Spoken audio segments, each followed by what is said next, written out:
आज हम पढ़ेंगे मीटर ब्रिज के बारे में। ये आपका प्रैक्टिकल भी है, थर्ड प्रैक्टिकल है। ठीक है, तो मीटर ब्रिज होता क्या है? Meter bridge is an electrical device, एक इलेक्ट्रिकल डिवाइस होता है which is use to determine a known resistance. इसका भी यूज़ क्या होता है? अ नॉन रजिस्टेंस की वैल्यू को डिटरमाइन करना होता है। ठीक है, एंड इसमें हम क्या करते हैं, किसी वायर के ऊपर जोकी को स्लाइड करते हैं, इसीलिए हम इसे क्या कहते हैं? स्लाइड वायर ब्रिज भी कहते हैं। ठीक है, चाहे आप मीटर ब्रिज बोल दो चाहे आप स्लाइड वायर ब्रिज बोलो, इसका मतलब एक ही है।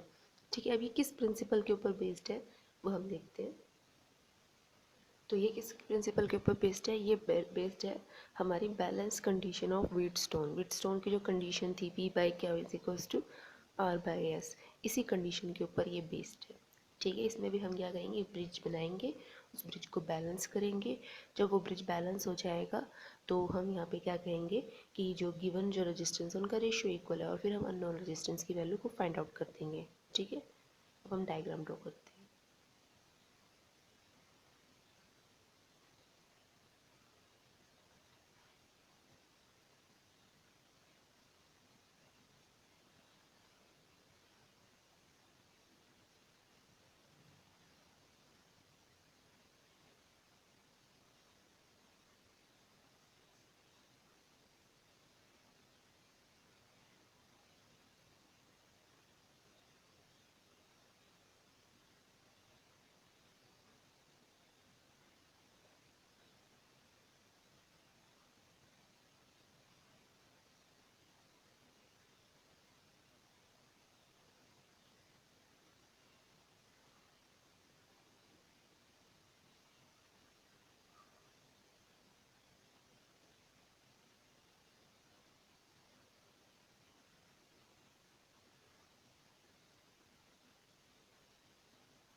ठीक है, इसका मीटर ब्रिज नाम क्यों पड़ा? क्योंकि हम इसमें क्या यूज़ करते हैं? 1 मीटर की एक स्केल को यूज़ करते हैं। 1 मीटर का एक लॉन्ग स्केल हम इसके अंदर यूज़ करते हैं, इसीलिए इसको मीटर ब्रिज कहते हैं। ठीक है, तो यहाँ कैलिब्रेशन 0 है, यहाँ कैलिब्रेशन 100 है, और मिड में कैलिब्रेशन 50 है।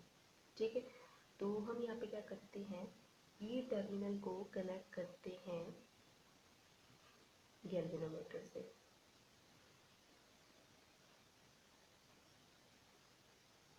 तो ये हमारा पॉइंट है। मान लो कि यहाँ से यहाँ तक की लेंथ L है, तो यहाँ से यहाँ तक की लेंथ कितनी होगी? 100 माइनस एल। ठीक है, यहाँ से यहाँ तक की लेंथ कितनी होगी? 100 माइनस सी बोल देते हैं इसको, 100 माइनस एल के इक्वल होगी। ठीक है, तो एक्चुअल होता क्या है इसमें?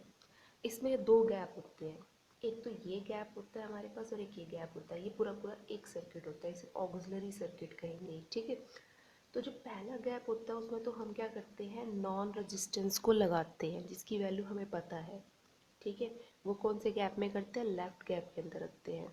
और जिस रेजिस्टेंस की वैल्यू मुझे फाइंड आउट करनी है उस अननोन रेजिस्टेंस को राइट गैप में, यहाँ जो गैप होता है इस गैप में लगाते हैं। ठीक है, और जैसे ही हम की को क्लोज करेंगे, ठीक है, हम की को क्लोज करेंगे तो क्या होगा? यहाँ करंट फ्लो होने लग जाएगी from positive terminal to negative terminal.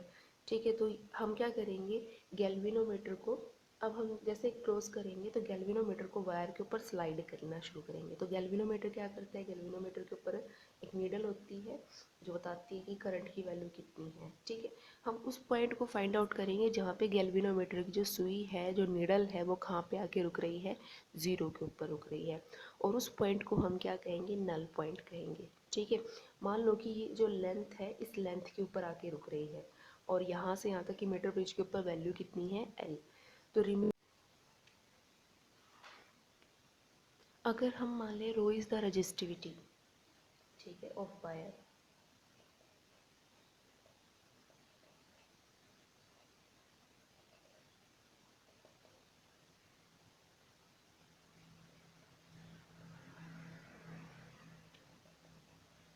और A is the area of wire, ये दोनों चीज़ें कांस्टेंट रहेंगी थ्रू आउट द वायर।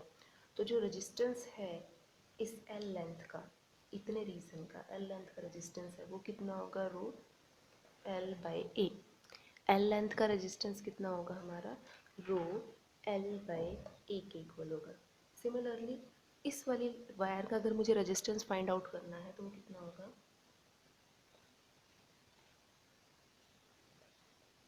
तो वो कितना होगा, रो 100 माइनस एल डिवाइडेड बाई ए के इक्वल होगा। अब यहाँ पे हम इस पूरे सर्किट को व्हीटस्टोन से कंपैरिजन करते हैं। ठीक है, ये मान लो पी की तरह काम कर रहा है, ये क्यू की तरह काम कर रहा है, ये आर की तरह काम कर रहा है और ये एस की तरह काम कर रहा है। और यहाँ पर जो गैल्वेनोमीटर है उससे जो आ रही है करंट वो हमारी ज़ीरो हो चुकी है क्योंकि हमने इसको नल पॉइंट पे ले आए हैं। ठीक है, तो होगा क्या, तब हम क्या कहेंगे कि P बाई क्यू का रेशो R बाई एस के बराबर होगा। ठीक है, इनको अगर हम लेके चलते हैं तो मेरे पास वैल्यू जो आएंगी वो P की वैल्यू कितनी है हमारे पास R, क्यू की X, इसकी वैल्यू है हमारे पास rho L by A divided by rho 100 minus L by A. तो रो बाई ए से रो बाई ए कैंसिल, ये आ जाएगा L 100 माइनस एल। और अगर हमें x की वैल्यू निकालनी है तो x की वैल्यू क्या होगी हमारी 100 minus L divided by L multiply by R. तो इस तरह से कि अगर मेरे पास नॉन रेजिस्टेंस की वैल्यू पता है और मुझे लेंथ ऑफ द वायर पता है तो हम मीन्स वो कौन सा पॉइंट जहाँ पे नल पॉइंट आया है तो हम इजीली अननोन रेजिस्टेंस की वैल्यू निकाल सकते हैं। तो ये हमारा प्रैक्टिकल नंबर 3 भी, हम इसे प्रैक्टिकली लैब में भी करेंगे। ठीक है, नेक्स्ट टॉपिक है हमारा potentiometer. Very very very important क्योंकि इसके अंदर 3 डेरिवेशन आते हैं, 3 एप्लीकेशन है, उस वजह से ये बहुत ज़्यादा इंपॉर्टेंट हो जाता है एग्जाम पॉइंट ऑफ व्यू से। विद न्यूमेरिकल आता है ये एग्जाम में 5 मार्क्स में। ओके, पोटेंशियोमीटर है क्या, पोटेंशियोमीटर भी एक इलेक्ट्रिकल डिवाइस है लेकिन इसका यूज़ क्या किया जाता है, ईएमएफ, सेल का जो ईएमएफ होता है उसको मेज़र करने के लिए इसको यूज़ किया जाता है। अब हम कैसे मेजर कर सकते हैं, ठीक है, सबसे पहले तो इसका प्रिंसिपल क्या है, किसके प्रिंसिपल के ऊपर ये काम करता है वो हम देखते हैं। तो इसका प्रिंसिपल क्या है, when constant current flow through the potentiometer wire, अगर पोटेंशियोमीटर वायर में से जो करंट फ्लो हो रही है वो कांस्टेंट है, जो फॉल होगा पोटेंशियल डिफरेंस का, तो उस केस में उस वायर के अक्रॉस जितना भी पोटेंशियल डिफरेंस, मान लो ये एक वायर है, इसमें से जो करंट पास हो रही है वो कांस्टेंट है, तो जो भी वोल्टेज का फॉल होगा वो डायरेक्टली प्रोपोर्शनल होगा लेंथ के, यानी जितनी लेंथ ज़्यादा उतना पोटेंशियल ज़्यादा। ऐसा क्यों है, क्योंकि पोटेंशियल डायरेक्टली प्रोपोर्शनल है रेजिस्टेंस के, और अगर हम रजिस्टिविटी और एरिया को फिक्स कर दें तो ये किसके डायरेक्टली प्रोपोर्शनल होगा, लेंथ के। तो इसका मतलब पोटेंशियल डिफरेंस डायरेक्टली प्रोपोर्शनल किसके हो गया, लेंथ के हो गया। ठीक है, तो आप कह सकते हैं यहाँ पे कि V is directly proportional to L, और V प्रोपोर्शनलिटी का साइन हटाओगे तो यहाँ कांस्टेंट आएगा K। इस कांस्टेंट को हम क्या बोलते हैं, पोटेंशियल ग्रेडियंट कहते हैं।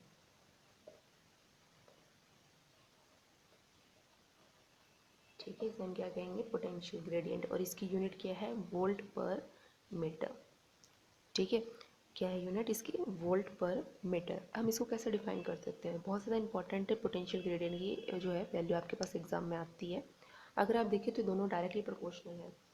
अगर हम V और L के बीच में ग्राफ लेंगे तो स्ट्रेट लाइन ग्राफ आएगा। इस ग्राफ की ये जो स्लोप होगी ये हमें किसकी वैल्यू देता है, K की वैल्यू देता है। ठीक है, यानी जितना K ज़्यादा होगा उतना पोटेंशियल ग्रेडियंट हमारा क्या होगा, ज़्यादा होगा। ठीक है, तो हम कह सकते हैं पोटेंशियल ग्रेडियंट की अगर वैल्यू देनी होती है हमें, ठीक है, K की वैल्यू देनी होती है तो ये किसके बराबर होती है, V डिवाइडेड बाई L। आप कह सकते हैं fall in potential per unit length, इस तरह से आप इसकी क्या दे सकते हो, स्टेटमेंट दे सकते हो। It is defined as the fall in potential per unit length. ठीक है, आप इस तरह से डिफाइन कर सकते हो। नेक्स्ट है सेंसिटिवनेस ऑफ पोटेंशियोमीटर। कौन से पोटेंशियोमीटर को ज़्यादा सेंसिटिव कहा जाएगा, उस पोटेंशियोमीटर को ज़्यादा सेंसिटिव कहा जाएगा जो छोटे से छोटे पोटेंशियल डिफरेंस को इजीली मेज़र करें। मान लो कि एक पोटेंशियोमीटर मेज़र कर रहा है 1 वोल्ट और एक मेज़र कर रहा है 0.01 वोल्ट, तो हम क्या कहेंगे, ये ज़्यादा सेंसिटिव है क्योंकि छोटी सी भी चेंजेस अगर आती है तो ये मेज़र कर पाएगा, लेकिन ये 1 वोल्ट से नीचे की मेज़रमेंट को चेंजेस को मेज़र नहीं कर पाएगा। ठीक है, अब हम सेंसिटिविटी को कैसे इंक्रीज कर सकते हैं, अब देखो हम सेंसिटिविटी को कैसे इंक्रीज कर सकते हैं। सबसे पहला है पोटेंशियल ग्रेडियंट की वैल्यू कम करके। ठीक है, पोटेंशियल ग्रेडियंट जितना कम होगा उतना ही आपका ये जो पोटेंशियोमीटर है सेंसिटिव होगा, ठीक है। या फिर हम जो जो भी हमारी वायर है उसके सीरीज़ में एक रजिस्टर लगा दें, ठीक है। रजिस्टर लगाने से क्या होगा, रेजिस्टेंस बढ़ जाएगा पाथ का और करंट क्या हो जाएगी, कम हो जाएगी, ठीक है। या फिर जो लेंथ है वायर की उसको हम इंक्रीज़ कर दें, बट हमें पता है पोटेंशियोमीटर में जो वायर हम लेते हैं उसकी लेंथ हम फिक्स कर सकते हैं, उसको चेंज नहीं करते। इसी वजह से हम क्या कहेंगे कि हम सेंसिटिविटी को इन दो मेथड से ही डिक्रीज़ कर सकते हैं। वैसे फर्स्ट प्राइमरी मेथड हमारा यही होता है, ठीक है। नेक्स्ट है एप्लीकेशन ऑफ पोटेंशियोमीटर।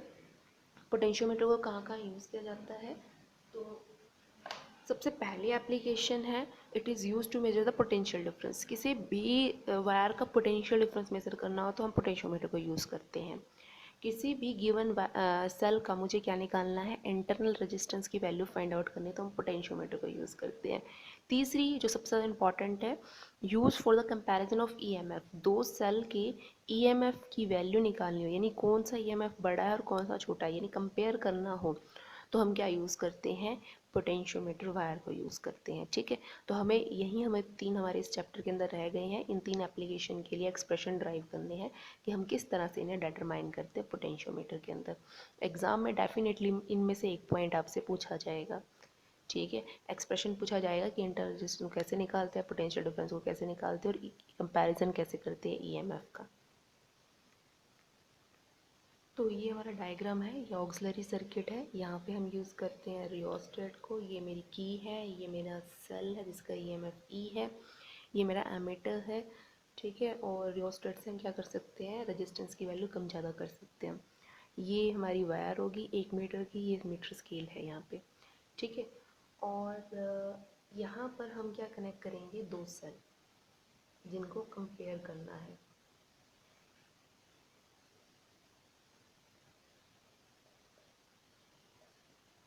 ठीक है। इसका पॉजिटिव इधर वाले पॉजिटिव की तरह, नेगेटिव इधर वाले नेगेटिव की तरह, ठीक है।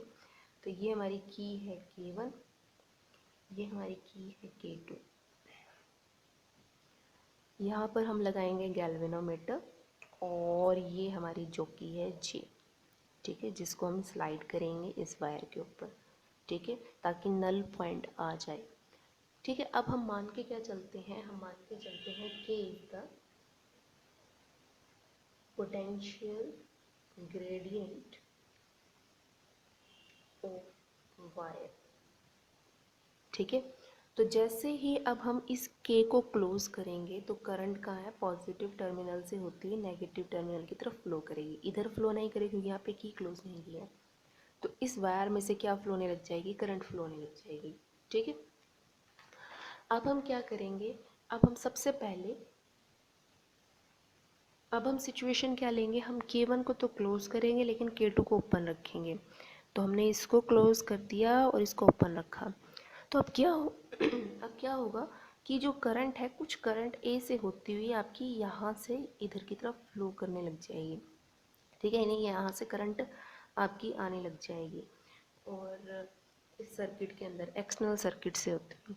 तो हम क्या करेंगे, जैसे हम इस जॉकी को, ये जॉकी हमें क्या देगा, करंट की वैल्यू देगा डिफ्लेक्शन से। फिर हम क्या करेंगे, इस जॉकी को क्या करेंगे, वायर के ऊपर स्लाइड करेंगे और वो पॉइंट फाइंड आउट करेंगे। जैसे हम इसको स्लाइड करेंगे, ठीक है, जॉकी को, ये हमारा K2 है, K1 है, हम इस जॉकी को स्लाइड करेंगे और वो पॉइंट फाइंड आउट करेंगे जहाँ पर गैल्वेनोमीटर की जो नीडल है वो हमें क्या दे रही है, ज़ीरो डिफ्लेक्शन, यानी नल डिफ्लेक्शन दे रही है। तो यहाँ पर जो भी मेरे पास ये लेंथ आएगी L1, जो भी लेंथ आएगी, ये किसके, यहाँ ये L1 लेंथ किसके प्रोपोर्शनल होगी, इस सेल के ईएमएफ के बराबर होगी, ठीक है। तो आप कह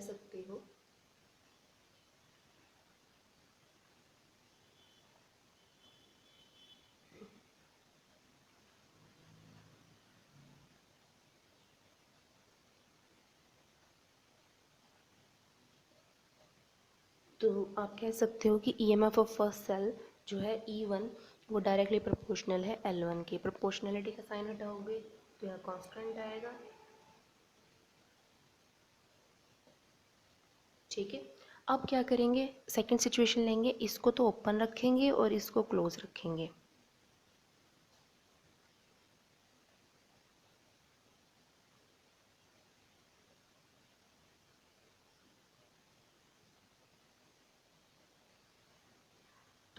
करंट क्या है आपकी इस वाले सेल में से मूव करेगी, ठीक है, यहाँ से होती गैल्वेनोमीटर में जाएगी, तो गैल्वेनोमीटर दोबारा डिफ्लेक्शन देगा, फिर हम गैल्वेनोमीटर को मूव करेंगे वायर के ऊपर और हम उस पॉइंट को फाइंड आउट करेंगे जहाँ पे गैल्वेनोमीटर की डिफ्लेक्शन ज़ीरो आती है। मान लो कि ये जो लेंथ आ रही है यहाँ से यहाँ तक वो L2 है, तो उस केस में